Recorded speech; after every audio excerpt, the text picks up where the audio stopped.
manifestasi yang kedua, dan kalau waktunya cukup kita akan masuk kepada manifestasi yang ketiga. Sebagai ayat pembuka atau katakanlah dasar pertemuan kita pada pagi menjelang siang ini tetap dari Lukas pasal 4 ayat 18. Lukas pasal 4 ayat 18, Alkitab berkata bahwa roh Tuhan ada padaku, oleh sebab ia telah mengurapi aku untuk menyampaikan kabar baik kepada orang-orang miskin, dan ia telah mengutus aku. Nah, perhatikan saudaraku ya, saya kira latar belakangnya biasa saja ya, supaya saya dengan jelas membacanya.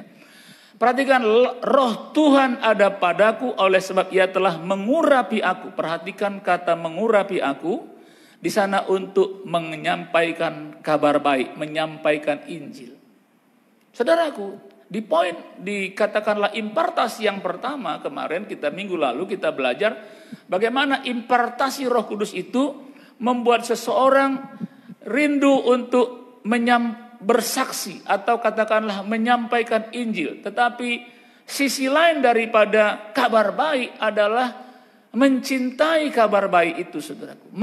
Suka kepada kabar baik, suka kepada Injil. Jadi di impartasi yang kedua ini saya beri judul bahwa impartasi urapan Tuhan membuat seseorang atau katakan orang Kristen itu menjadi lapar dan haus akan firman Tuhan. Ya, saudaraku, saya mau bersaksi sedikit tentang lapar dan haus akan firman Tuhan. Pada tahun 80 antara 84 dan 85 saya bersama pendeta Joni Sembiring. Saya junior waktu itu, dia sudah senior, dan menginjil ke satu desa atau katakanlah kampung namanya Sibiru-Biru. Itu dari Medan ya mungkin kurang lebih 20 sampai 30 km, saudaraku. Jadi melalui satu kota namanya Deli Tua. Nah, hari itu hari Rabu. Umumnya di daerah-daerah seperti itu ada namanya pekan atau pasar, saudaraku. Hari itu hari Rabu dan ada pasar hari Rabu, dan kami mengadakan satu kebaktian di balai desa. Balai desanya diizinkan untuk dipakai. Balai desa yang cukup besar, lebih besar dari ini barangkali sedikit, saudaraku. Dan kami mulai kebaktian, saudaraku. Hanya pada waktu itu kebaktian yang sederhana, tidak memakai sound system, tidak memakai keyboard, hanya saya lupa apakah pada waktu itu ada gitar apa tidak, saudaraku. Pada waktu firman Tuhan diberitakan, saudaraku, ada seorang ibu menuntun suaminya yang buta. Sebenarnya dia bukan buta dari lahir, tetapi oleh karena dia seorang pengusaha yang sukses pada waktu itu, pengusaha bis, saudaraku, bis. Ya, ada beberapa buah bisnya dan bangkrut. Akibat kebangkrutan itu dia buta. Waktu selesai firman Tuhan, kita panggil altar call untuk siapa-siapa yang rindu didoakan, dan dia maju, saudaraku. Nah, pada waktu pendeta Joni bertanya, sakit apa? Enggak melihat, buta. Oh, saudaraku, saya terkejut karena bagi saya orang buta itu yang merusak korneanya itu, saudara. Tetapi ini matanya jelas, ada hitam putih lah istilahnya, saudara. Tetapi dia nggak bisa melihat. Saudara, kemudian kami berdoa, dan apa yang terjadi, saudaraku? Bapak ini lompat-lompat setelah didoakan karena dia sudah sekian lama tidak melihat, kali ini melihat, saudaraku. Lalu saya terbayang atau terkenang akan kisah-kisah di Alkitab bagaimana Yesus menyembuhkan orang buta. Waktu kami pulang, kami waktu itu naik kendaraan umum, dan saya bertanya kepada pendeta Joni Sembiring, wah, luar biasa pelayanan kita tadi, Bang. Saya bilang, orang buta bisa melihat. Lalu dia berkata begini kepada saya, makanya kau harus lebih banyak lagi belajar atau membaca firman Tuhan. Saudara, apa yang terjadi ketika saya pulang, kami berpisah di kota Medan. Saya pulang ke rumah saya lapar dan haus membaca firman Tuhan. Saya nggak tahu tepatnya, saudaraku, yang jelas sampai tengah malam, ya, sampai lebih dari jam 2. Karena apa? Karena orang buta itu melihat, saudaraku. Saya merasa kagum akan pekerjaan Roh Tuhan kepada kami berdua. Lalu siapakah kami orang biasa dan Roh Kudus impartasi sebenarnya mengurapi, itu kata bahasa Inggris saja itu saudaraku. Impartasi artinya Roh Kudus mengurapi seseorang, saudara. Lalu saya tiap hari membaca Alkitab dan saya rindu untuk melakukan hal-hal yang mukjizat seperti itu. Karena bagi saya itu sebuah keheranan, bagaimana mungkin kami bisa membuat orang itu yang buta, itulah saya katakan ya, seperti glukoma lah kalau istilahnya ya, karena matanya ada, biji matanya ada jelas, tapi dia nggak bisa melihat. Apa yang terjadi, saudara? Rabu berikutnya, pada waktu kebaktian berikutnya di kampung si biru-biru itu, saudaraku, penuh sesak. Oleh karena begitu banyak orang yang menjadi saksi atas orang buta ini, saudaraku. Karena itu kan kampung kecil, jadi kampung kecil mungkin ya sekitar mungkin sampai 1.000 orang sajalah di kampung itu, saudaraku. Sekarang sudah itu daerah pariwisata sebenarnya. Ya mungkin juga nggak sampai 1.000 waktu, tetapi pada Rabu berikutnya balai desa itu penuh dan itulah cikal bakal gereja. Setelah itu berdirilah gereja beberapa bulan kemudian atau ya pada tahun itu juga barangkali. Berdirilah gereja. Karena apa? Karena kuasa dan mukjizat. Tapi poinnya bukan di situ. Poinnya adalah ketika saya beserta pendeta Joni itu dipakai Tuhan untuk mengadakan mukjizat, dari sejak saat itu saya menjadi lapar dan haus membaca firman Tuhan. Saudaraku, jadi urapan Tuhan itulah yang menyebabkan katakanlah seseorang menjadi lapar dan haus akan firman Tuhan, saudaraku. Kita lihat dalam 2 Korintus pasal 3 ayat 6. 2 Korintus 3 ayat 6. Alkitab berkata ialah, ya, ialah di sini ia maksudnya Tuhan. Jadi Yesus atau ya Yesuslah membuat kami juga sanggup menjadi pelayan-pelayan dari suatu perjanjian baru yang tidak terdiri dari hukum yang tertulis, tetapi dari roh, maksudnya Roh Kudus. Sebab hukum yang tertulis mematikan. Nah, saudara, saya mau katakan begini, Alkitab ini, saudaraku, Alkitab yang saudara genggam, saudara pegang, jika tanpa urapan Tuhan, maka cerita yang ada di sana atau katakanlah tulisan yang ada di sana itu mati sifatnya. Ya, walaupun di sana barangkali ada cerita tentang Yusuf mengampuni saudara-saudaranya. Itu di Kejadian pasal 50 kalau nggak salah. Dikatakan sebab hukum yang tertulis. Ya, sama saudaraku, hukum Taurat juga. Hukum yang tertulis. Mematikan, tetapi roh atau Roh Kudus menghidupkan. Sampai hari ini kalau saya membaca kisah Yusuf mengampuni saudara-saudaranya, saya meneteskan air mata.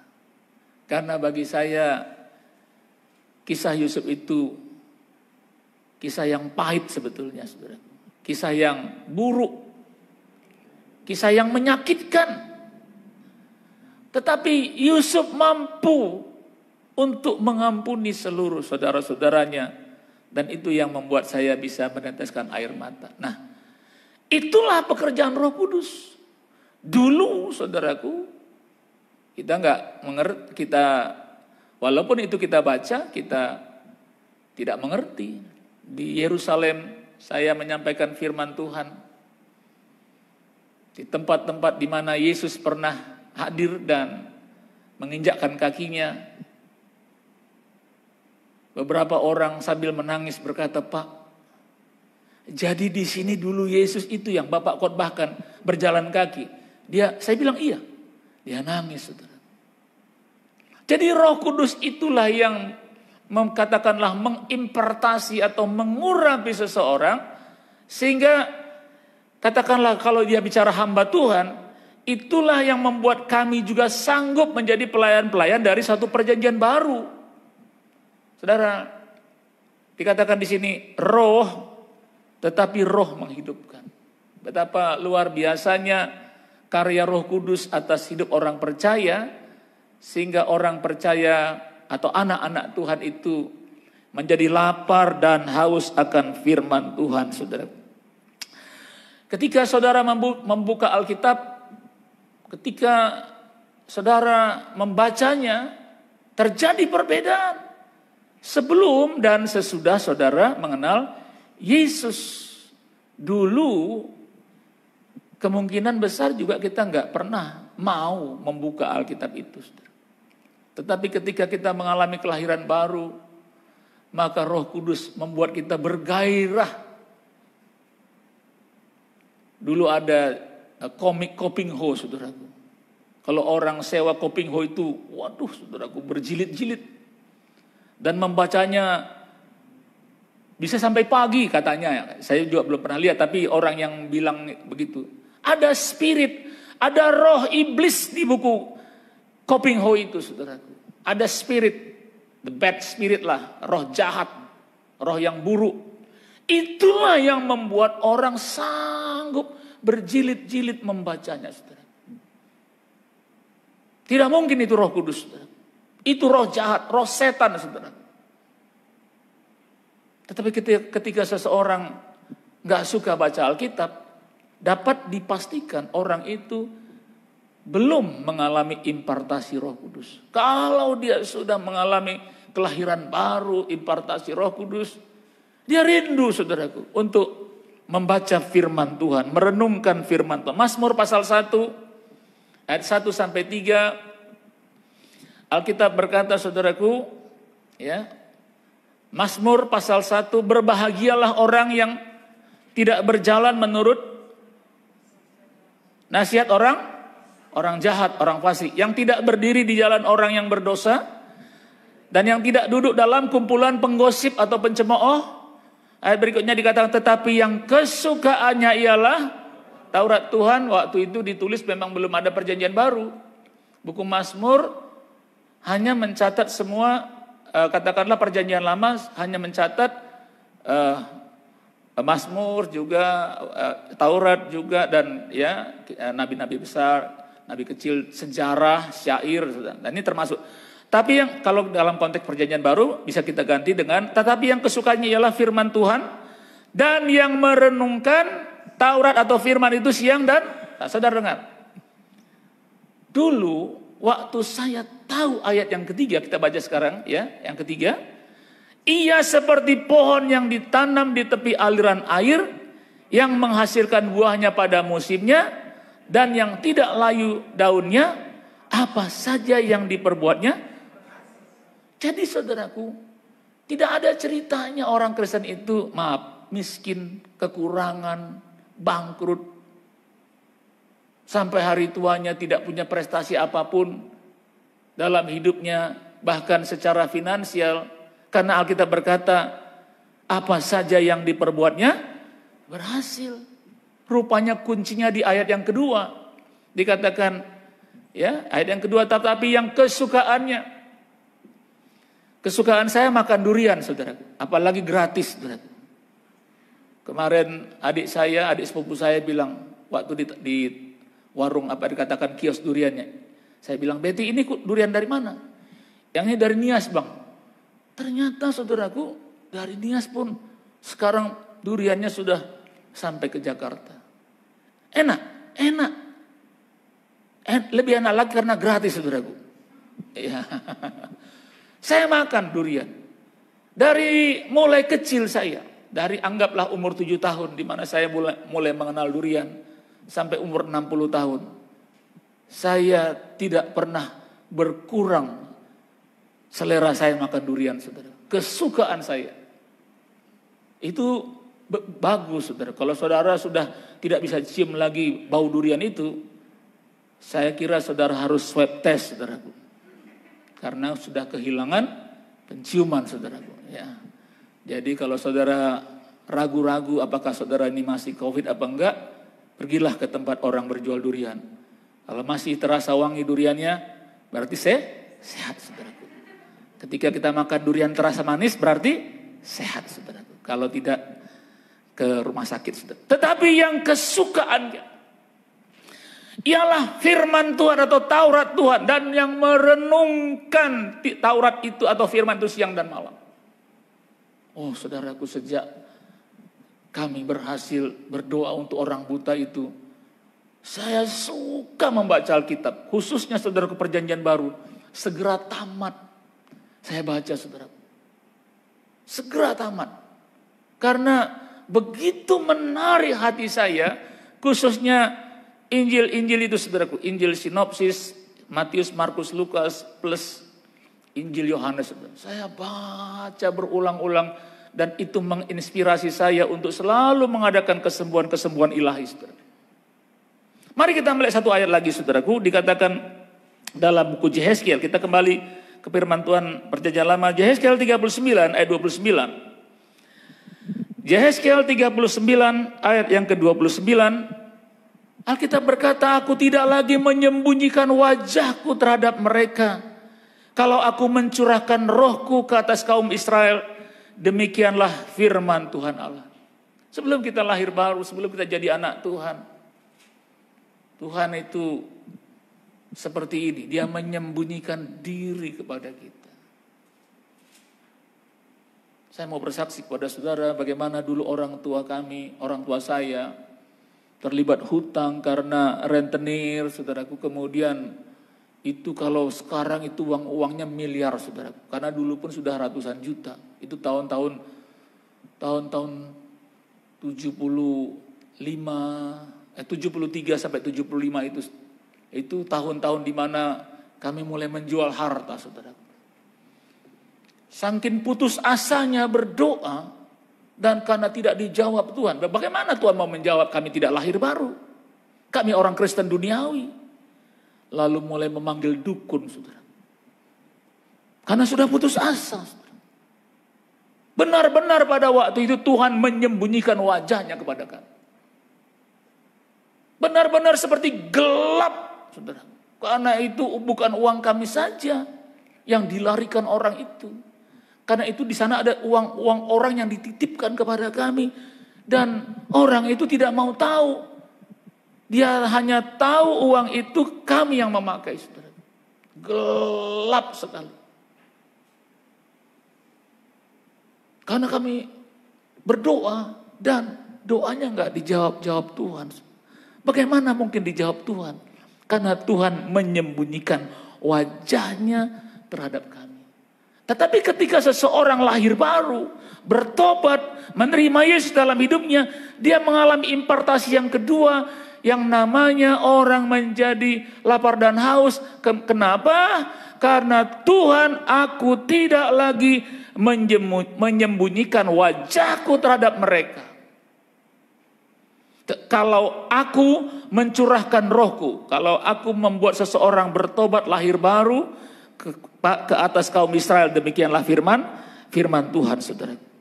Nah, saudara, oleh karena itu bagi saudara-saudara yang sedang menyaksikan siaran ibadah ini di rumah-rumah, dan selama ini saudara belum mengalami kelahiran baru, pertobatan, hari ini adalah hari mujizatmu. This is your day. Ini adalah hari keberuntunganmu karena engkau sedang menyaksikan urapan Tuhan dalam ibadah ini, dan engkau sedang dijamah Tuhan, saudara.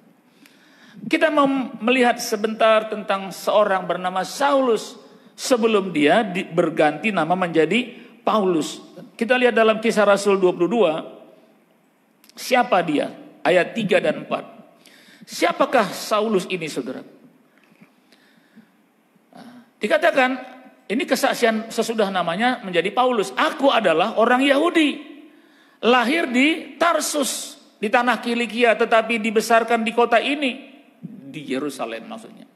Dididik dengan teliti di bawah pimpinan Gamaliel. Wah, Gamaliel ini kalau sekarang ini guru besar atau profesor lah, ya. Dia adalah katakanlah ahlinya daripada ahli Taurat pada waktu itu. Dia pemimpinnya. Dikatakan di bawah pimpinan Gamaliel dalam hukum nenek moyang kita, sehingga aku menjadi seorang yang giat bekerja bagi Allah sama seperti kamu semua pada waktu ini. Ayat 4 dikatakan, saudaraku, dan aku telah menganiaya pengikut-pengikut jalan Tuhan maksudnya orang Kristen, sampai mereka mati. Jadi kekejam.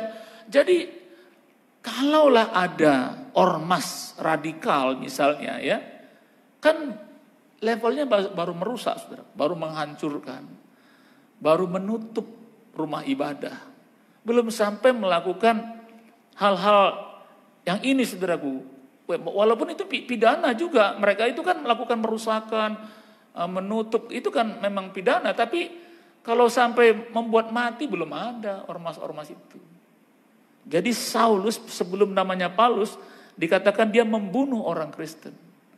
Laki-laki dan perempuan kutangkap dan kuserahkan ke dalam penjara. Untuk ayat 3 lihat saudara. Saudara perhatikan di ayat 3. Di sana dikatakan saudaraku, di kisah 22 itu saudaraku, dia belajar hukum Taurat di bawah seorang pemimpin yang hebat, Gamaliel pada waktu itu. Saudara tahu bahwa ada 613 hukum Taurat itu.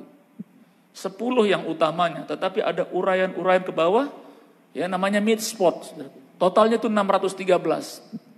Kata buku Yakobus, satu saja gagal, maka yang 612 pun gugur. Gagal. Kita sudah lakukan 612, satu saja gagal, maka tidak ada artinya. Rasul Paulus berkata, dia tidak pernah bercacat melakukannya. Artinya dia benar-benar luar biasa mempraktekkan hukum Taurat ini. Belajar hukum Taurat ini. Tapi ternyata saudaraku, hukum yang keempat, jangan membunuh, atau hukum yang keberapa itu saudaraku, dia gagal saudara. Untuk apa dia belajar begitu sungguh-sungguh hukum Taurat? Toh pada akhirnya di ayat 4 dia membunuh orang, saudaraku. Itulah kalau seseorang belum dilahirkan kembali. Dia belajar sungguh-sungguh, dia mempraktekkan semua apa yang tapi dia gagal untuk mempraktekkan apa yang dipelajarinya, saudaraku. Sekalipun dia mempelajari hukum Taurat itu di bawah Gamaliel, tapi dia tidak pernah menemukan Yesus di dalam apa yang dipelajarinya itu, saudaraku. Nah, saudara, ketika Saulus berjumpa dengan Yesus dalam perjalanan ke Damsyik, hari itulah yang membuat dia berubah, saudaraku. Dia berubah dan dia mulai meneliti firman Tuhan. Dan dia menjadi seorang yang lapar dan haus akan firman Tuhan. Saudara, lapar itu tandanya sehat, saudaraku. Kalau saudara lapar, kemudian kepengen makan, itu sesuatu yang sehat, normal. Ya, kalau saudara sudah jam 12 siang pun gak terasa lapar, mungkin saudara lagi patah hati, saudaraku. Terima WA dari cowok atau cewek, it's over, bubar sudah, bubar. Wah saudara, walaupun itu jam 12 siang, orang bilang jam honger banget, saudaraku, saudara bisa tidak makan 3 hari 3 malam, saudaraku. Sehingga yang selama ini lingkar pinggang saudara 120, saudaraku, mendadak menjadi tinggal 12 cm, saudaraku. Karena enggak makan-makan, karena susah, karena sedih, karena udah banyak modal yang dikeluarkan selama pacaran, tiba-tiba bubar dan membuat kita enggak mau makan. Nah, kalau orang-orang yang enggak suka baca Alkitab itu, sebenarnya juga katakanlah dia anak Tuhan, dia sudah mengalami kelahiran baru, dia nggak suka baca Alkitab, sebenarnya dia sedang sakit, saudara. Nah ini saudaraku, untuk yang saudara yang sedang berada di rumah-rumah, sedang menyaksikan siaran ibadah secara online, coba renungkan, selama 1 minggu ini baca Alkitab atau enggak? Baca juga barangkali cuma 1 ayat. Itu menandakan saudara sedang sakit. Kalau 5 ayat dibaca 1 hari Alkitab ini, saudaraku, maka dibutuhkan 17 tahun baru kelar, saudaraku. Iya kalau kita panjang umur, kalau belum mati, kalau keburu mati kita belum bisa baca. Karena ada puluhan ribu ayat. Maka saudaraku tingkatlah akan menjadi 2 atau 3 pasal per hari. Supaya 1 tahun selesai saudaraku. Kelaparan rohani menandakan seseorang itu sehat secara rohani. Tapi kalau orang itu saudaraku tidak lapar membaca firman Tuhan. Saya dikirimkan sebuah tulisan WhatsApp dari istri saya bagaimana seorang bernama Smith Wigglesworth. Smith Wigglesworth itu tidak punya bacaan lain selain Alkitab. Sehingga Smith itu dipakai Tuhan dengan luar biasa. Waktu saya baca, hati saya pun terbakar saudaraku. Oh Tuhan Yesus, ini rupanya rahasia menjadi hamba Tuhan yang dipakai Tuhan dengan luar biasa. Terus bersekutu dengan firman Tuhan. Oh sekarang saudaraku, ya sampai ada olok-olokan orang datang ke gereja.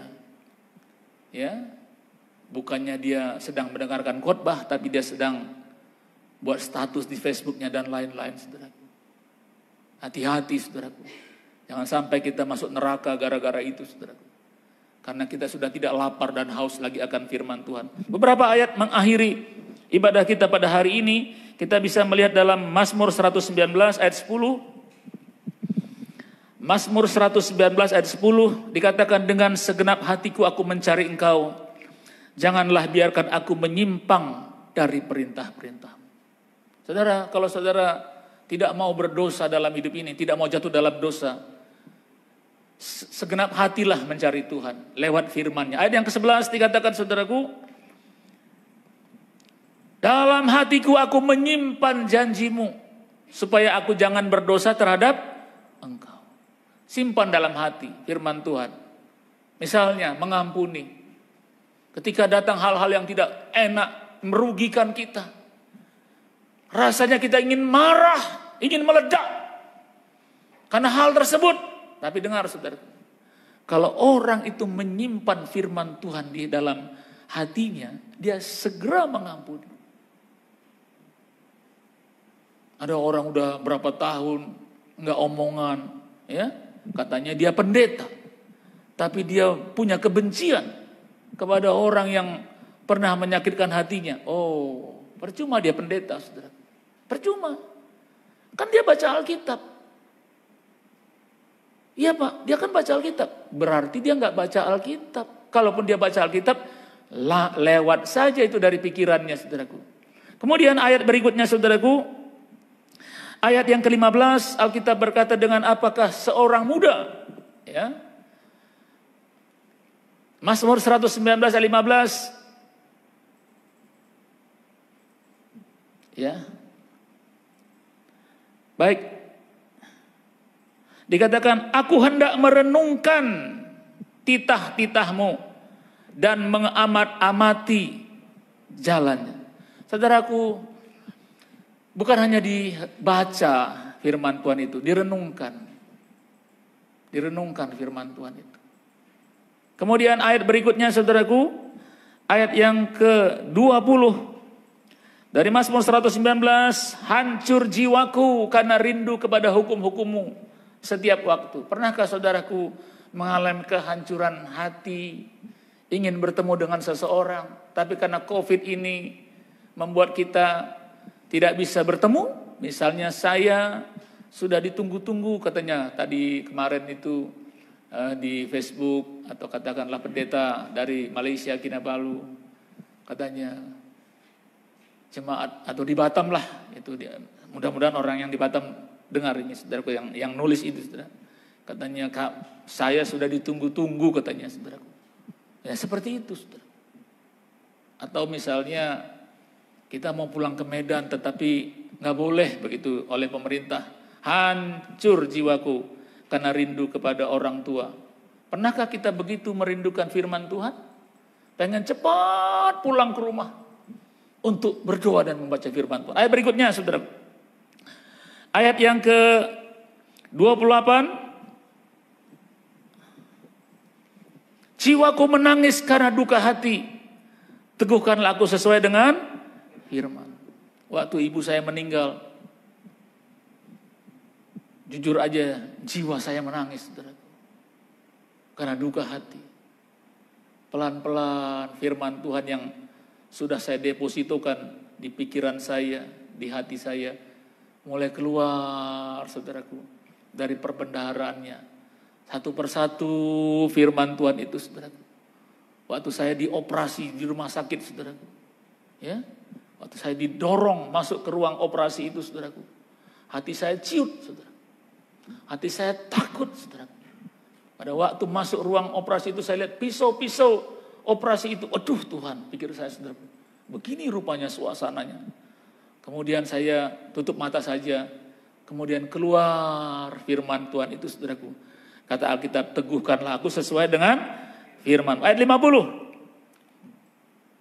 Mazmur 119 ayat 50 berkata, saudaraku, jiwa, dikatakan ayat 50, inilah penghiburanku dalam sengsaraku, bahwa